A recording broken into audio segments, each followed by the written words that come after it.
Hello and welcome to this bonus episode of the Lorraine Murphy Show. So this episode is extra special because it's all about you. I'm answering your business questions. And as you may be aware, Bold Darling doors are open, but they're only open for another 2 days. So they're closing this Thursday night, the 26th of March. So if you have been sitting there thinking about stepping in, this is definitely your window to do so. So for this episode, I really wanted to sit down and answer some of the questions that have been landing in my DMs lately, because the questions that you beautiful listeners ask, they tell me a lot, because they tell me where you're at, they tell me what you're wrestling with, they tell me what's keeping you awake at 3 a.m., but they also tell me how ready you actually are to move and grow and scale your business. So let's dive in. First question, I love this one. How do you balance being in your masculine in business and then switching into your feminine at home? I feel like I'm in CEO mode all the time and it's exhausting. This is such a good question. And I really want to start my response to this by saying this. The goal is never to eliminate your masculine energy in business, because that is your decisiveness, it's your push forward, it's your leadership, it's your boundaries, it's your ability to make some really, to make really clean, clear calls in your business. And that's really healthy masculine energy. We don't want to lose that. We don't want to change that. It really serves us and supports us in business. So the problem isn't that you're in your masculine, it's that you're stuck in survival. It's almost like you fall into like a negative or unhealthy masculine energy. And there's a really big difference between that. So there are what I would call almost like band-aids that you can slap on yourself to help yourself access that feminine energy more. And for me, these are things that really drop me back into my body again. So they are having a shower that really shifts me and helps me drop into a much calmer, spacious state. Cooking without urgency, like my Sunday cooking, I love that. I feel very much in feminine in there. Sex drops me straight into my feminine. I find like that is such a super skill, a super ability with that one. And buying fresh flowers for the house, arranging flowers around the house, doing those little zhushes of like the start of the year, I replace the cushions in the house. Just those little things, that homemaker mode almost really helps me drop into that feminine energy. So those moments, they really drop me into feminine energy. They soften me. They bring me back into presence. They really help me exhale. It's like there I am. Oh yes, I remember myself. I'm there. So those rituals really matter, and I will always do them, and I do them weekly. They're really, really, really important to me. But there's a deeper truth that underlies this conversation we're having right now. And it is that if you are struggling to access your feminine at home, it's usually because your business feels structurally unsafe. And it may be that you are holding too much. It may be that you're making too many decisions. The mental load is too much. The pressure is too much. When your nervous system is braced in your business, you're that almost like toxic masculine energy, it's almost impossible to soften into that feminine energy. So as I said, there are band-aids that we can apply to access that feminine energy. But if it's an ongoing challenge for you, there's probably something structurally that needs to shift in your business.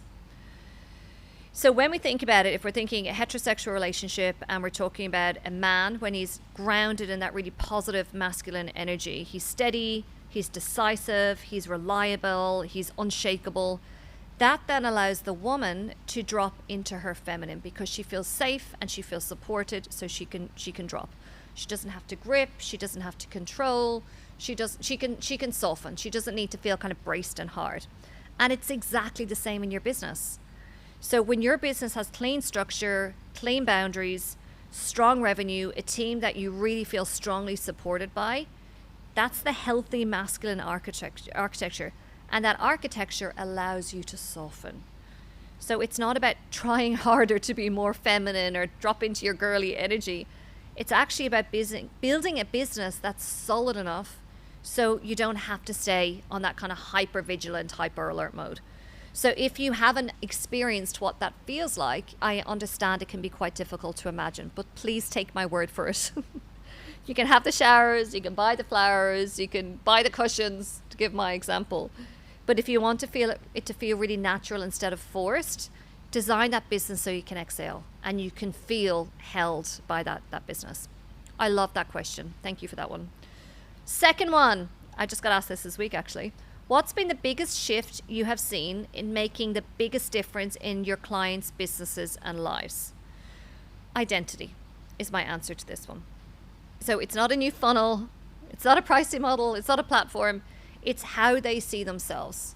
So when a woman stops operating from, overworked operator and starts operating from a space of empowered, strong, steady, grounded founder, everything starts to shift in her world.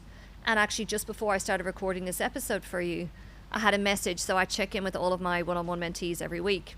And one of them replied, and she said that, I actually feel a bit emotional reading it. She said she felt like she'd really stepped into her power with the team this week. And it is no surprise that she had secured 150 grand worth of new business in the last 3 weeks. She has firmly, that was her last message just to me there as I was getting ready to record this part for you, was I feel like I'm gripping up the reins in like fire horse energy, which I loved. She said her team responded so beautifully to that. So when you start to operate from this place, you're not looking for approval, you're not tolerating mediocrity, you're not having decisions made from fear or decisions made for you, and everything genuinely starts to change. So when you are in that solid identity and perceive yourself as this solid business owner, your revenue shifts, your team shifts, your marketing starts to shift, because that's this solid energy that you're infusing into your business from this point on. And actually, interestingly, if I was to almost give you an example of how I see identity showing up when I know a woman is really solidly in her most empowered version of her and her identity, it's how she's structuring her week.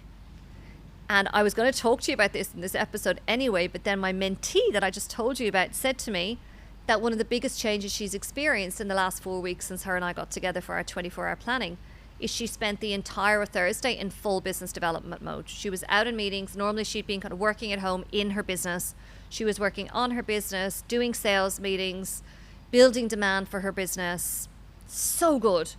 So how you operate your week tells me so much about what you value and what you hold to be dear in your business. So if you are fully on the tools in your business, where you're delivering everything, you're solving every problem, every fucking fire gets directed to you, you cannot grow your business. So your week needs to reflect in a way that enables you to actually grip up the reins of your week, grip up the reins of your business, and run it in the way that it needs to be run in order to be successful. Question 3. I want to grow, I want to make money, but I'm already stressed and close to burnout. The idea of scaling just makes me anxious and feel sick. Oh, what do I do? This is a really important question, and I want to first of all say very gently that if scaling feels like pressure, you're trying to scale the wrong way, or you're trying to scale too soon. So growth should absolutely feel stretching. It should feel uncertain. It should feel like, fuck, I don't really know what's going to happen next. But it shouldn't feel suffocating. It shouldn't consume, every moment of your waking day. So if you are already maxed out and you're trying to add more in order to scale your business, your body's saying no. It's like, no. We're already at max capacity. We're not doing any more, dear. We're not doing anything more from here. So the answer for you right now is it's not more output and doing even more. It's about redesign. And what that usually means, it's simplifying your offers. And this is all the shit that I did myself 7 years ago when I was very, very close to burnout myself. I simplified my offer suite. I increased my prices before I started increasing the volume of mentees I had. It's building in recurring revenue. That has been my biggest focus when it comes to revenue in those 7 years. It's recurring revenue. So I know that even if I didn't sell another thing next month, that all of the expenses of my business, including my salary, will be comfortably covered by the business. That makes me feel so good. It is so good for my nervous system to know that. It's cleaning up delivery. Where are you over delivering, or where are you going beyond scope? Where could you delegate more? And it's also, where do you need to tighten up your standards? So scaling should actually reduce chaos, not create more of it. So there's a tool that I use all the time, and I share it with my mentees as well. And if I'm considering a particular route, do I go, left or do I go right? What decision should I make? I will close my eyes, I'll take a deep breath, and I'll ask myself, which direction feels expansive and which direction feels contracted? And I always go in the direction of feeling expanded. And that little rule of thumb has not failed me once. It is so incredibly potent and helpful. So expansion should feel spacious. It should feel grounded. It should feel stretchy, but not deeply uncomfortable. It's almost like a clean stretch. It's like a good stretch when you're at yoga and you're like, oh, that feels really good, rather than, that twang where you're like, oh, okay, no, this is not safe. This is not good. So if you're feeling contracted, you're going to be that bracing energy I've already talked about in today's episode. Everything's going to feel very urgent, and you're probably going to feel like you're really forcing something. Don't want to go there. You want to build your version of scaling in a way that feels expansive to you. It doesn't matter what anyone else thinks. It's what feels expansive to you right now. So if the thought of growth is making you clench and brace, it's a sign that you're not cut out for more. And I'm not saying you're not cut out for more forever. It's just a not right now. Just tidy up your side of the bed first and foremost. All those things I talked about, revenue, delivery, delegating. Look after that first. Tidy it all up. And from there you can scale with a lot more clarity and a lot less stress as well. Okay, next question. You seem super on top of things and ruthlessly efficient. Is that actually the case? And what do you think enables you to get so much done? The first thing I'm going to say is that you are seeing me in my zone of genius. So if you are following me or you're listening to me, you're seeing me creating content, you're seeing me mentoring, you're seeing me probably designing masterclasses, you're playing with revenue streams, but you're not seeing the actual engine room of my business. And I think this podcast is a perfect example. So I write everything I'm going to share with you today. Sam, my ops manager, books the studio. I rock up, I plan my outfits, I bring them in, and I sit here and I record. Once I'm finished recording this episode, I will walk out of this podcast studio to pick up Wilder from school. And I will not think about it again until the show notes land in my inbox to be approved, the email lands in my inbox to be approved, and the captions need to be approved as well. So there's so much that happens behind the scenes of my business. If I think about this podcast alone, there are 1, 2, 3, 4, 5 people play a hand in getting this podcast episode into your ears or into your in front of your eyes right now.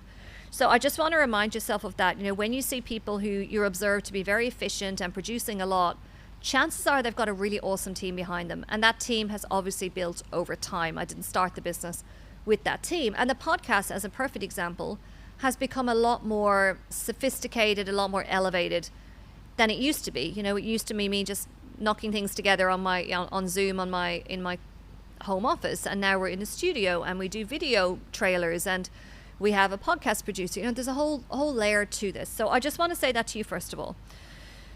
So efficiency at scale, it's rarely about actually how personally productive you can be. It's more about how productive your team can be. Again, I feel like I'm using this a lot in this episode. It comes down to that architecture. The second thing I want to say to you is, over the years, I have trained myself, sometimes forced myself, to move before I am fully ready. So my aim is to get things out there rather than just sitting on them until they're completely immaculate and completely perfect and I can't pick any holes in them. Because there genuinely is. There's no perfect time to get something started. There's no perfect time to put something out there. There's no perfect time to launch the program or hire the next team member.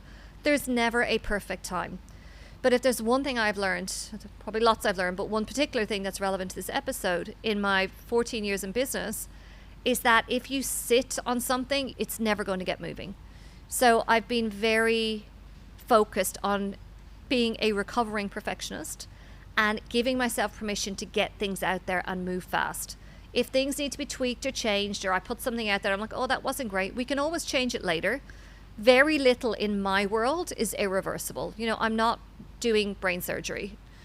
So that really, really helps me, just getting stuff out there. And if it's not 100%, then that's fine. Because the thing is, only I know what that 100% of that thing would look like. Everyone else sees something that's, well produced, good content.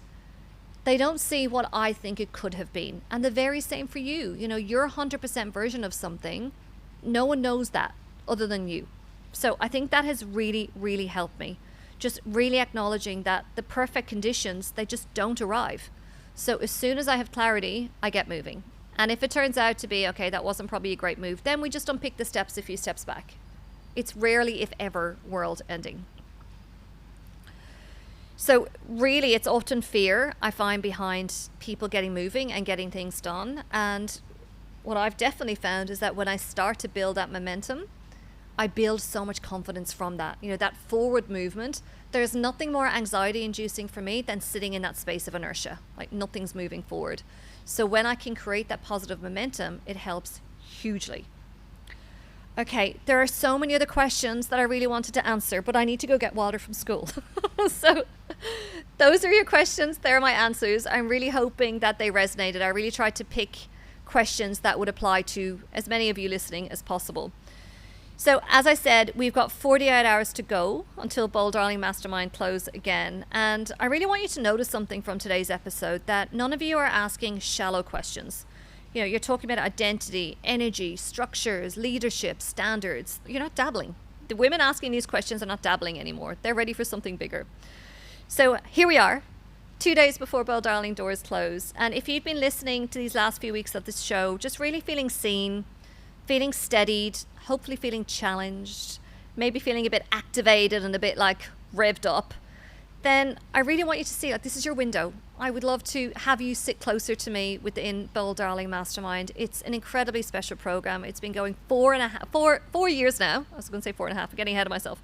4 years. So I really find that when I ask women what their biggest regret is when they do step into Bold Darling, they say, I just wish I'd stepped in sooner. Like I wish I hadn't circled for so long and just taken the step forward. So Bold Darling is the room for you if everything I've been sharing over these last few weeks has really resonated with you. So if you want to find out more, as I said, doors are open until this Thursday, 26th of March. You can go to bolddarling.com. I'm also doing lots of discovery calls around this time with amazing women just like you who want to step into Bold Darling. And always please step into my DM. So at Lorraine Murphy Mentor on Insta is the place to find me.